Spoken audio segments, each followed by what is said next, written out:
Swinging back to Wilt. Wilt inside. Hop step, kick out to Scheidt. Scheidt, corner, Knotts, 3-ball. Got it! We're all tied up!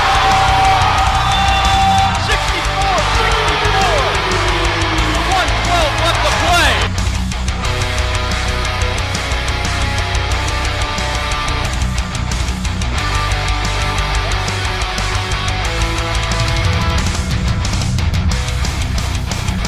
He's going to have to chuck up a shot soon, too, on the shot clock. Ball is around. There's Jake Scheidt. And here comes Jake Scheidt and Baker. Scheidt, the long to Baker, slaps it home! Anton Baker!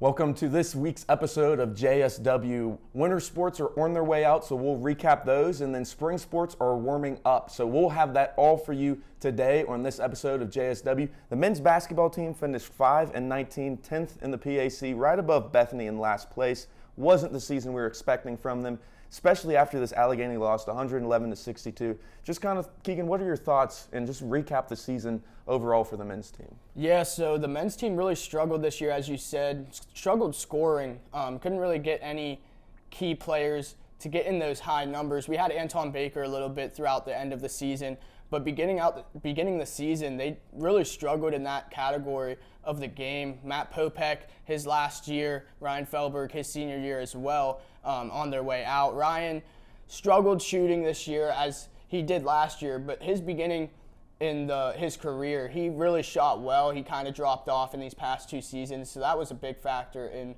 the team's non-success this year, as well as Matt Popek. He didn't have as great of a season this year as he had in the past. Yeah, the offense seemed to struggle getting things going, and I think a lot of that is just the chemistry because they have a large roster overall, and a large majority of that is younger players. There's only 2 seniors, and Matt Popek as a grad student. A lot of juniors coming up with Scheidt, Knotts, Wilt, Baker, and a lot of hope and future for this team. Looking at the women's team, you have one solo senior, Nanika Dansby, finishing off her senior season. They also didn't quite do as well as we were expecting. 2-23, last in the PAC overall record in conference play of 2-18 and on a 12-game losing streak. This is actually the worst season for them since 2008. And funny enough, after that season, Coach Jones was hired as the head coach and really turned the program around, going 8-18, and great things from them there. But Keegan, just looking over this really young and small team, what do you see for the future of Waynesburg women's basketball? Yeah, so it was a really young team. So you have a lot of girls, freshman girls, getting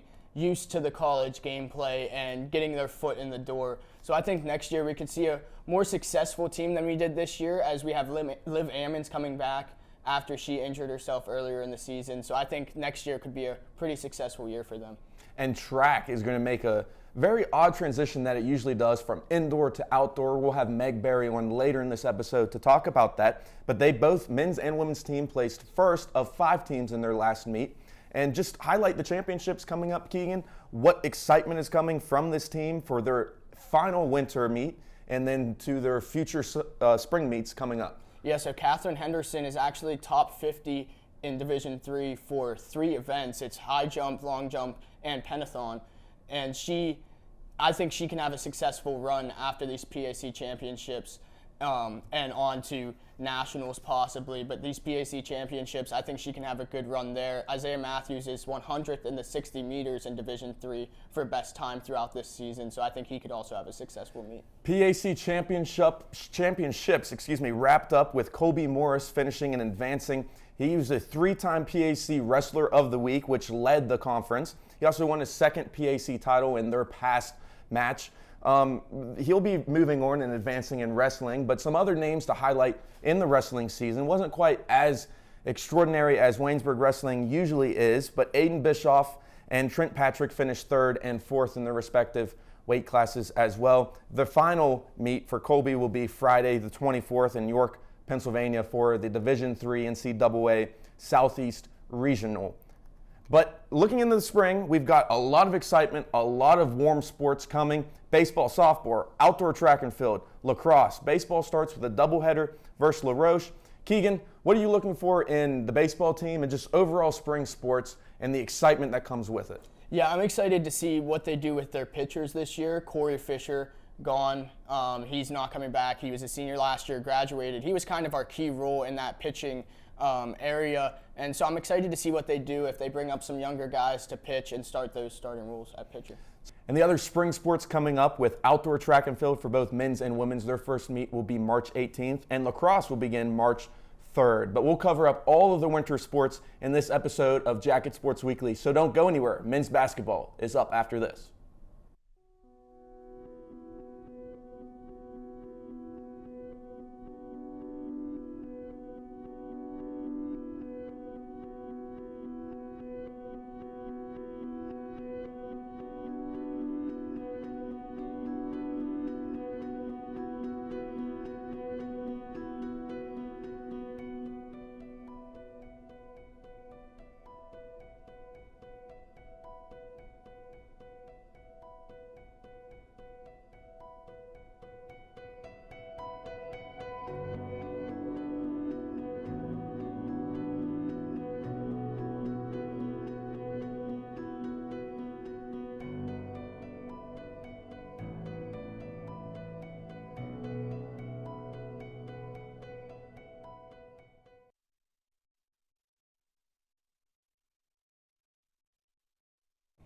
Welcome to the first segment of this week's Jacket Sports Weekly episode. For men's basketball, we've got our analyst Seth Adams here to cover it. And Seth, what did you see in this past game against Allegheny? We had a loss, 111-62. Just some highlights or even maybe lowlights from the team. It was a very disappointing game to end the season with. Allegheny just came to play and Waynesburg was not. Like, our highest scoring point was Anton Baker with 12 points and Popek right behind him with 10. We had a low free throw percentage with around 40%, a low field goal percentage, and they out-rebounded us 51-25. It was honestly just a really bad game to end the season for Waynesburg this year. Yeah, so you touched on Anton Baker being the highest scorer in this game. He's actually the highest scorer in the past 5 games for the Yellow Jackets. Kind of going into next year, how does that lead in and the confidence it builds with him and Coach Fusina and the confidence he has in Anton Baker? How do you think that will lead into next season? Absolutely. Anton Baker is going to be a key, if not the leader of this team next year, with Popek and Felberg both leaving. He's going to be a senior next year. He's going to be looking good. He's been scoring so many points and really being the guy that really didn't even play too much at the beginning of the year, but came in halfway through the year and was ready to play and showed that with having games with over 20 points in some of the games. Sure, this one was a lackluster one by the whole team in general, but he just looks good for this upcoming Waynesburg team with a lot of young potential. Just to respect some of the seniors who had their senior night, there's actually only 2, and who knows with this COVID year and whether Ryan Felberg will choose it or not, but Ryan Felberg we're expecting to no longer be on the team, and Matt Popek, who's grad student now, he's been coming back for a couple seasons because COVID and injury. But just a quick highlight, Matt Popek, how can you not talk about him with his season and career coming to an end? He was an All-PAC as a freshman, which was the first time for Waynesburg since 1999. And he's also a 1,000-point scorer, leading scorer at Washington High School, as well as a 1,000-point scorer at Waynesburg University, and actually 4th all-time in program history for scoring. But out with the old, in with the new, and where you've got a future at Waynesburg men's basketball. So we've got a whole list of juniors, Scheidt, Knotts, Wilt, Baker, and then you've got some upcoming juniors of Tassinger and even Trayvon Walker. So what are you looking for the future of this team? I'm looking for it's going to be a good year, I feel, for these Waynesburg Yellow Jackets. Like the year before, went 9-9 in the conference, had a decent year. This year was not too good. But with these guys coming up, I feel like it's going to be a really good year. Have so many sophomores and freshmen who are really making a name for themselves, especially like Corey Easton, Scott Billivis, and Nate McIntyre, and Trayvon Ridley, like you said, who have been making a big impact for this team. I feel like they'll be able to go out there and show what they got, especially since they're doing this as their freshmen and sophomores. They'll really be able to show it these next couple of years when they're here. Yeah, so one thing that the Yellow Jackets struggled with this year was defense. You saw in the last game against Allegheny, they put up 111 points.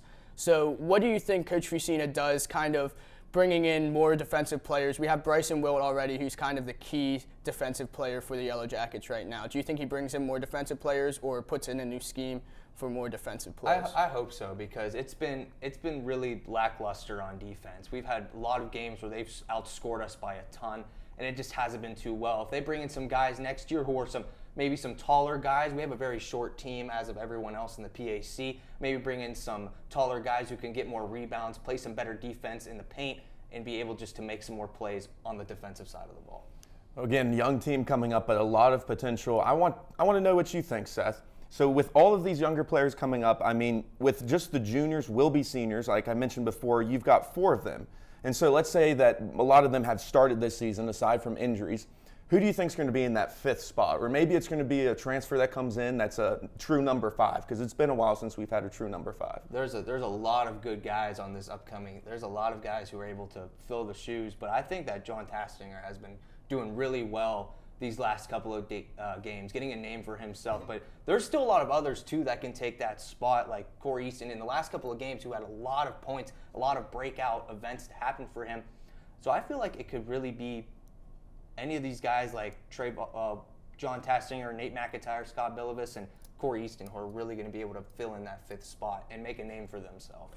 Yeah, you talked about Corey Easton kind of setting a tone in these last few games. Do you think Coach Fusina liked what he saw and kept Easton out? We didn't really see him play a lot in the beginning of the season, but kind of building off this end of the season, do you think he maybe starts a little bit next year or works his way into a kind of a 6th man off the bench rule? Yeah, I think so. I feel like Tim Fusina needs to be able to, at the beginning of the year, he didn't put a lot of players in. He would stay with these constant 5. They would get tired. They would get drained. With having all of these guys who are now available that he's seen at the end of this year, be able to do what they do, be able to put them in like, hey, we need 3 of you to go in and sub out, give our guys, our starting 5 a break, and be able to show off what they got as freshmen. They got the potential, and they could go out there and get it done. Like Corey Easton, we've seen that he has potential to be very good in these next couple of years, and he's just a freshman.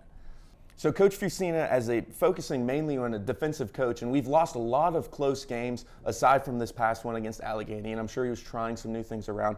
But where does the Waynesburg team go from here as Coach has been evolving the team and the players? And you said later in the season he started bringing in more minutes for more players, which we had not seen a lot from Coach Fusina in his early years at Waynesburg. So yeah, they just need to figure out how to score more points. Like, we've had a lot of low scoring points, and there's a lot, and we got to be able to finish. The team's got to be able to go out there, because we had times where we were tied at halftime or leading at half, like in Franciscan or a W&J, 2 fantastic games that we ended up just slipping away and losing. But we need to be able to score some more points and be able to, because with the low scoring games we've had over the season, I feel like we just need to go out there and score a lot more points than usual. Well, thank you, Seth. And that's it for men's basketball this season. They finished 10th in the PAC with an overall record of 5-19. We'll have a women's basketball up next after this break. You're watching Jacket Sports Weekly.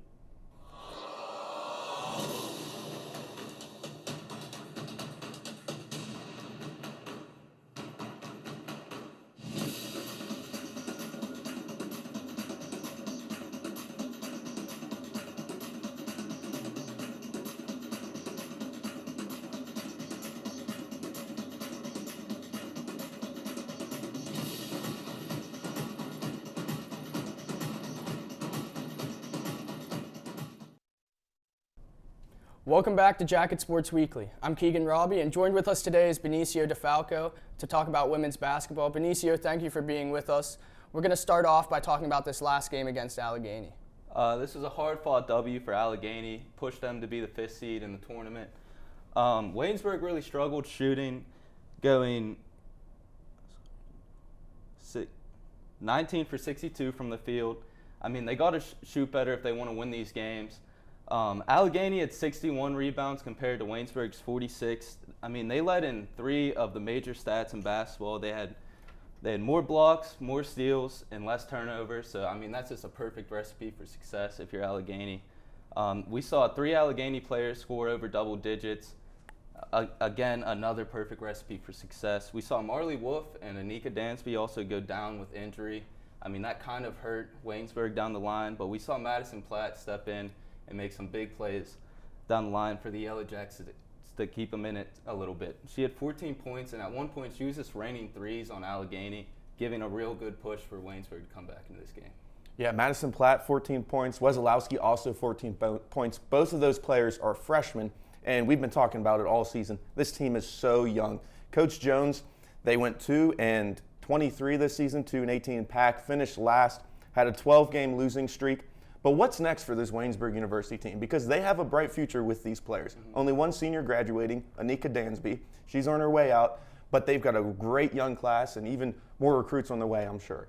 Anika Dansby, I think, will be like not a huge loss from a leadership perspective. I mean, she was also our leading scorer, but I think we can see players such as Marley Wolf step into that leadership role, and also Madison Platt step into the scoring role.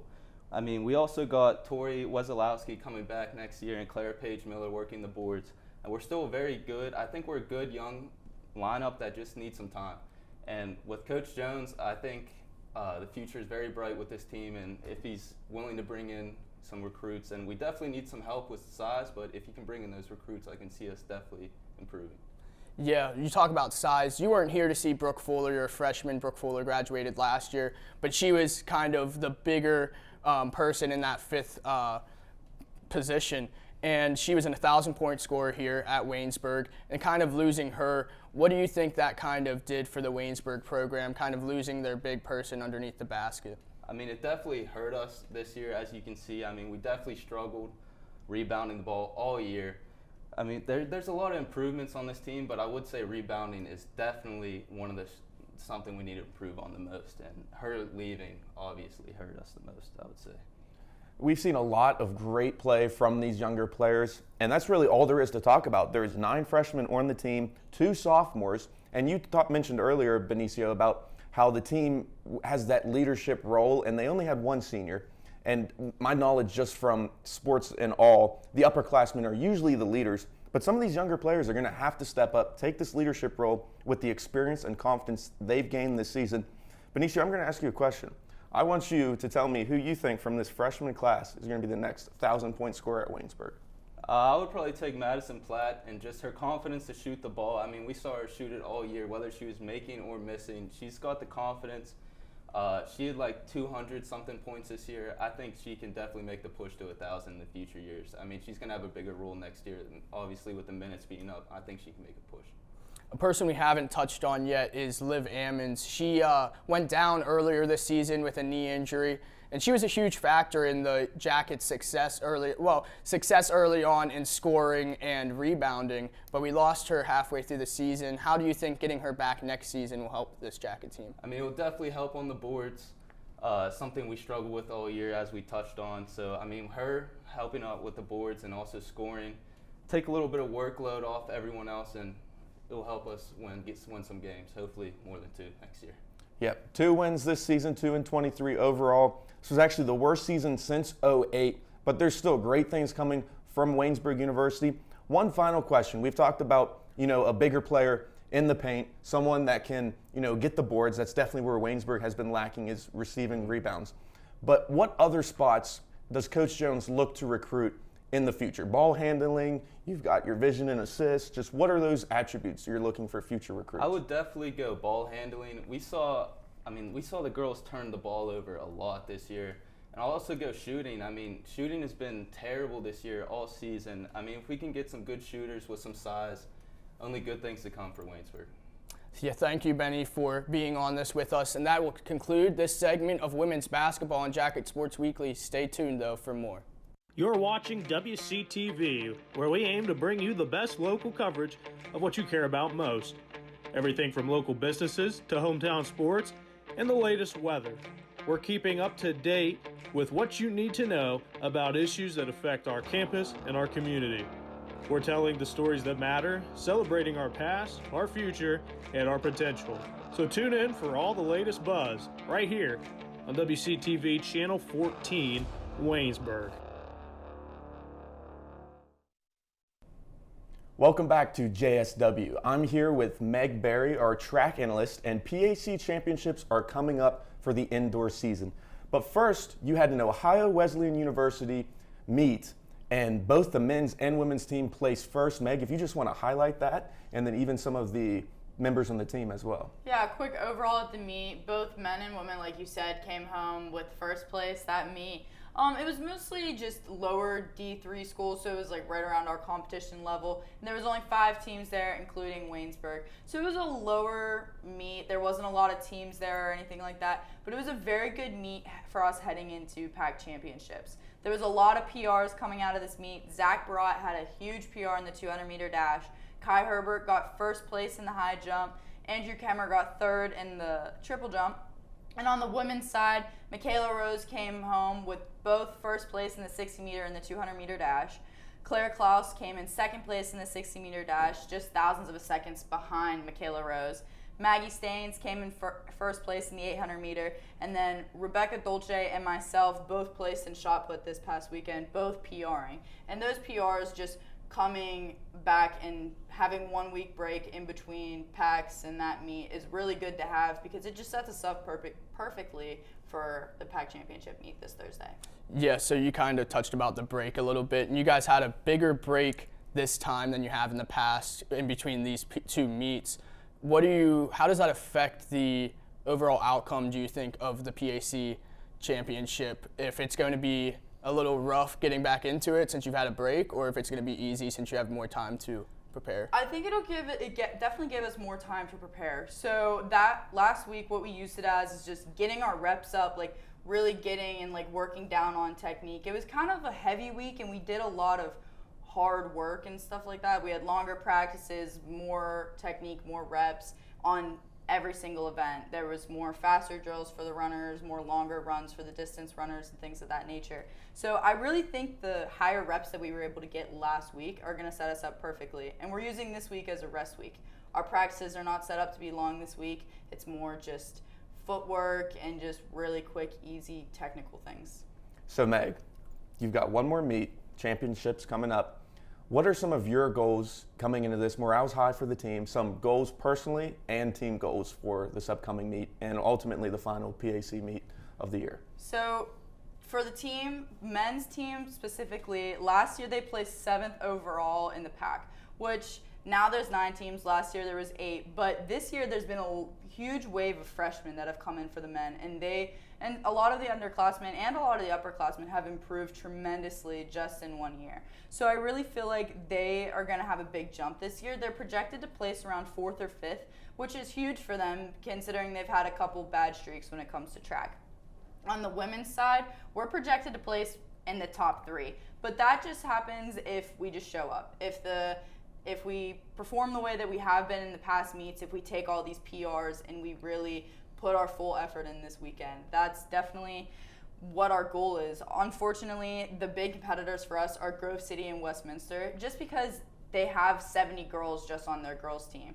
And then us total at the men's and women's here at Waynesburg, we have 70 athletes total. So it's very hard that we don't have the numbers, but we definitely have the competition skill to compete well and do well this meet.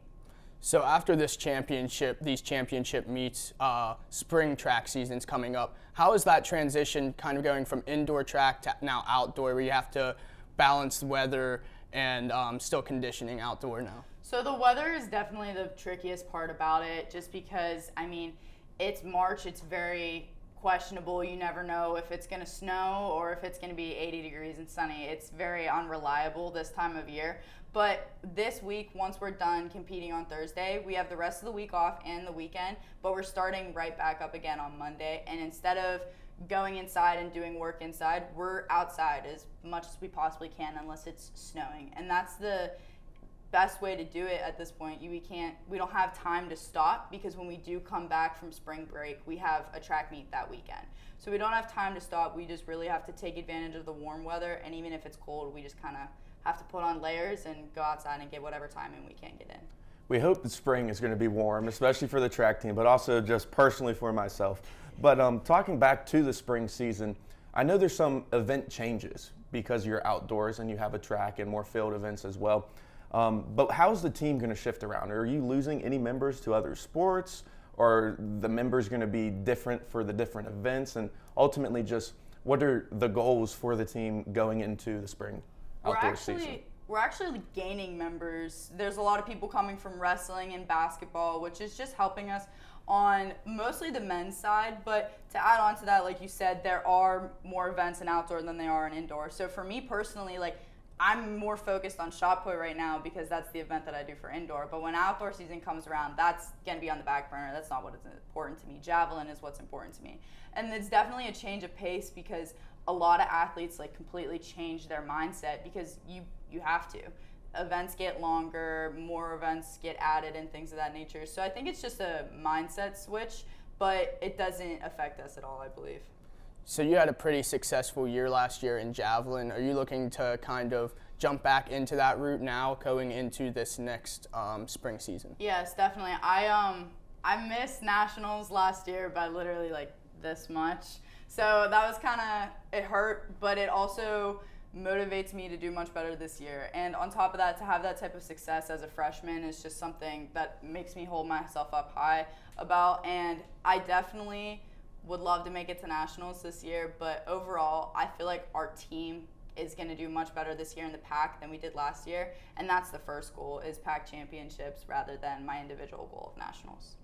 Well, winter sports are on their way out and spring sports are warming up. So we'll have a lot more excitement coming up this semester for Jacket Sports Weekly. But for today, that's all, and we'll see you next week on JSW.